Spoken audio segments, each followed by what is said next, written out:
नहीं है, लेकिन हिंदी को भूलना गलत है। जब से विश्व हिंदी दिवस मनाने लगे हैं, तब से हमें एक बात समझ में आ रही है कि हिंदी सीखना या अपने भाषा पर गर्व करना कमजोरी नहीं, ताकत है। मैं समझती हूँ हिंदी ज्ञान की भाषा है, भावनाओं की भाषा है, संस्कारों की भाषा है। माँ की लोरी से लेकर देशभक्ति के गीत तक और भक्ति से लेकर क्रांति तक हर जगह हिंदी मौजूद है। जैसे कि तुलसीदास, कबीर, प्रेमचंद, अटल बिहारी वाजपेयी, महादेवी वर्मा, इन सभी महाअनुभवों ने हिंदी को ऊंचाई दी। अब समझ लेंगे हिंदी और राष्ट्र का क्या संबंध है। भारत की आजादी की लड़ाई में हिंदी की बहुत बड़ी भूमिका रही। भाषण, नारे, कविताएं सबने जनता को जोड़ा।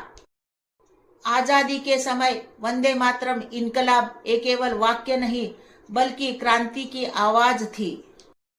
सदियों से भारत कई राजभाषाओं और लिपियों से समृद्ध देश है।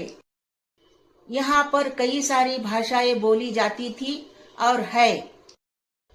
देश के आधे से ज्यादा भागों को हिंदी भाषा ही जोड़ती है।